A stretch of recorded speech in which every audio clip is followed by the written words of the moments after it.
قرآن پڑھ رہا ہے۔ یہ سننا تھا کہ دشمن ٹوٹ پڑے اور عبداللہ رضی اللہ تعالیٰ عنہ کو مار مار کر لہو لہان کر دیا۔ ان کا لباس خون میں سرابور، لیکن زبان پر کلمہ ربانی کی تلاوت جاری تھی۔ جب آپ فارغ ہو کر ساتھیوں کے پاس پہنچے تو آپ کے جسم سے خون بہ رہا تھا۔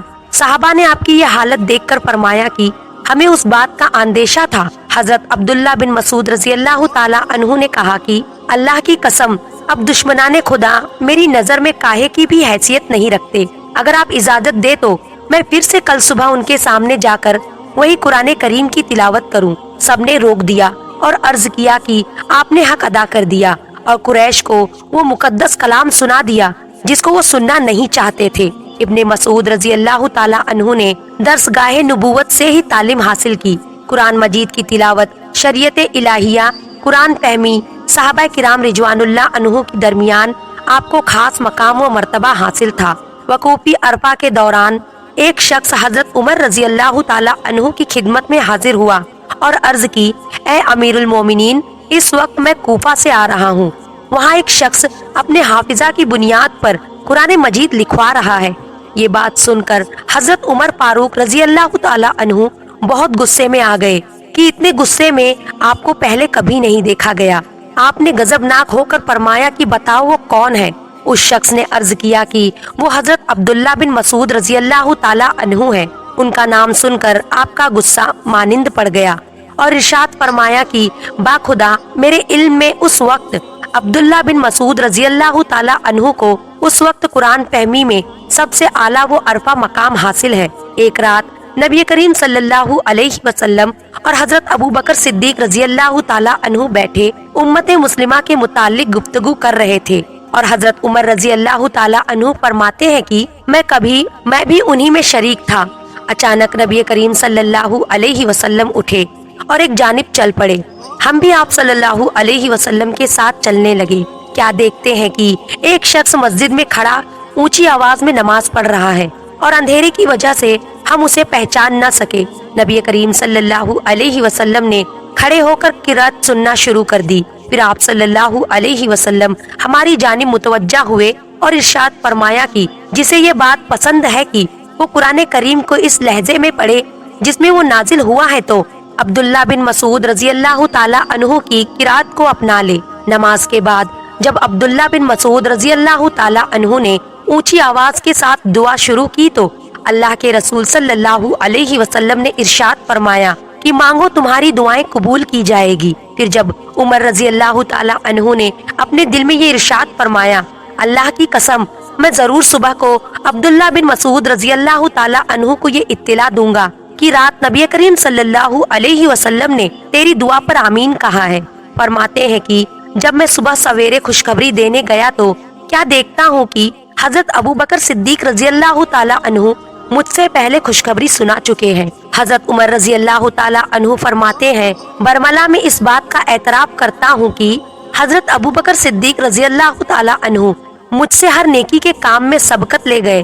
خود عبداللہ بن مسعود رضی اللہ تعالیٰ عنہ اپنے قرآن فہمی سے متعلق خود فرماتے ہیں کہ قسم ہے اس ذات کی جس کے سوا کوئی معبود نہیں، اسی کے فضل و کرم سے مجھے قرآن کی ہر آیت کے متعلق علم ہوا ہے کہ وہ کہاں نازل ہوا، اس کی شان نزول کیا ہے۔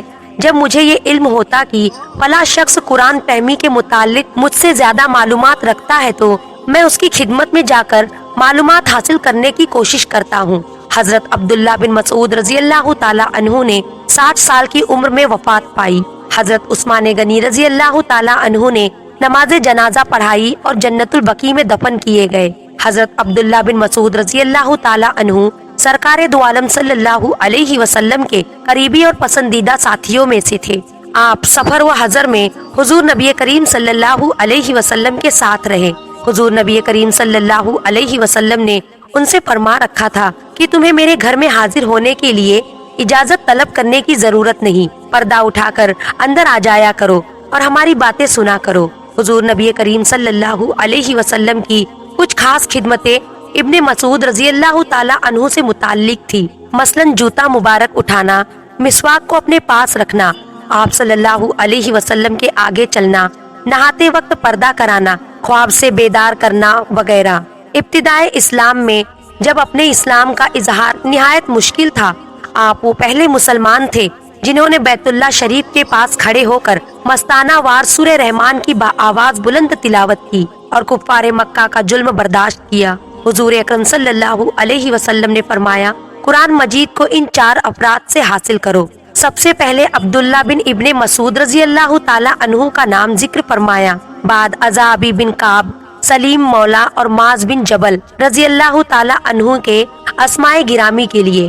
حضرت حذیفہ رضی اللہ تعالی عنہ فرماتے ہیں کہ رسول اللہ صلی اللہ علیہ وسلم کی عادات و اطوار میں عبداللہ بن مسعود رضی اللہ تعالی عنہ سے مشابہت رکھنے والا میں نے کسی کو نہیں دیکھا۔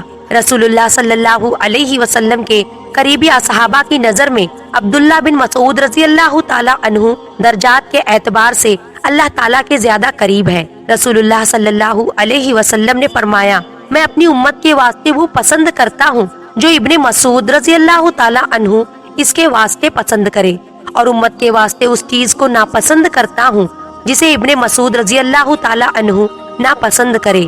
اس فرمان عظمت نشان کو سامنے رکھتے ہوئے جب ہم دیکھتے ہیں تو ہمیں حضرت عبداللہ بن مسعود رضی اللہ تعالی عنہ کا سب سے پہلا اجتہاد جو نظر آتا ہے وہ خلافت صدیق اکبر رضی اللہ تعالی عنہ کے بارے میں ہے۔ حضور نبی کریم صلی اللہ علیہ وسلم کے وصال کے بعد حضرت ابوبکر صدیق رضی اللہ تعالی عنہ کے خلافت کے بارے میں ابن مسعود رضی اللہ تعالی عنہ نے ان خوبصورت الفاظ میں اجتہاد کیا ہے کہ ہم اپنی دنیاوی معاملات کے لیے اسی شخصیت کو پسند کرتے ہیں جسے رسول اللہ صلی اللہ علیہ وسلم نے ہمارے دینی امور کے لیے پسند فرمایا ہے، یعنی جس ہستی کو حضور صلی اللہ علیہ وسلم نے نماز کی امانت کے لیے مقرر فرمایا ہے اسی کو ہم خلافت کے لیے پسند کرتے ہیں۔ رسول کریم صلی اللہ علیہ وسلم کے بدترین دشمن ابو جہل کی گردن کاٹنے کا شرف بھی عبداللہ بن مسعود کو حاصل ہوا۔ 2 ننھے بچے معاذ اور معوذ رضی اللہ تعالی عنہ نے جب اپنی تلوار سے ابو جہل کو گھائل کر دیا تو حضرت ابن مسعود رضی اللہ تعالی عنہ کا اس طرف سے گزر ہوا۔ حضرت ابن مسعود رضی اللہ تعالی عنہ کے پاس کرامت تلوار نہ تھی، انہوں نے ابو جہل کی تلوار اٹھا لی۔ ابو جہل کی نظر ان پر پڑی تو ان کے ارادے کو بھاپ گیا۔ اس نے کہا کہ اے حقیر بھیڑے چرانے والے، تو نے مشکل کام کو ہاتھ ڈالا ہے۔ حضرت ابن مسعود رضی اللہ تعالی عنہ نے اس کے ساتھ ہی اس کی گردن کاٹ دی اور اس کا سر اور تلوار دونوں کو لا کر رسول کریم صلی اللہ علیہ وسلم کے قدموں میں ڈال دیا۔ رسول اللہ صلی اللہ علیہ وسلم نے وہ تلوار آپ ہی کو عنایت فرما دی۔ حضرت ابن مسعود رضی اللہ تعالی عنہ کا قد چھوٹا تھا، پنڈلیاں پتلی پتلی تھی۔ ایک مرتبہ آپ رسول اللہ صلی اللہ علیہ وسلم نے انہیں درخت پر سے کوئی چیز اتارنے کا حکم دیا۔ وہ درخت پر چڑھے، ان کے باریک پنڈلیوں کو دیکھ کر صحابہ کرام کی ہنسی چھوٹ گئی۔ رسول اللہ صلی اللہ علیہ وسلم نے ارشاد فرمایا، تم کیا ہنستے ہو؟ عبداللہ کی ٹانگیں میجان اللہ کے ترازو میں احد پہاڑ سے زیادہ بھاری ہے۔ حضرت عمر رضی اللہ تعالی عنہ نے ایک روز ابن مسعود رضی اللہ تعالی عنہ کو بیٹھے دیکھا تو فرمایا، یہ علم و معرفت سے بھاری جھاگل ہے۔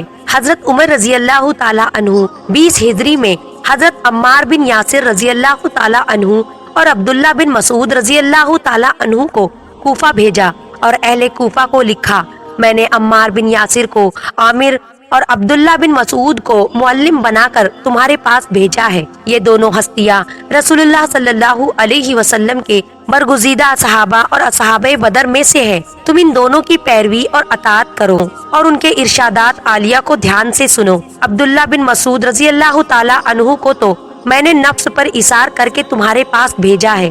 یوں حضرت حضور اکرم صلی اللہ علیہ وسلم کی بشارت پوری ہو گئی کہ تم خود علم سکھانے والے پیارے بچے ہو۔ شقیق ابو وائل بن ابی سلمہ فرماتے ہیں کہ میں رسول اللہ صلی اللہ علیہ وسلم کے صحابہ اکرام کے حلقے میں بیٹھا ہوں۔ میں نے عبداللہ بن مسعود رضی اللہ تعالی عنہ کی بات سے انکار کرتے ہوئے کسی کو نہیں دیکھا اور نہ کسی صحابہ نے آپ کا رد کیا، یعنی آپ فقاہت کے اس مقام پر فائز تھے کہ آپ کی رائے کے سامنے کسی کو صحابی کو کبھی رائے پیش کرنے کی ضرورت محسوس نہیں ہوئی۔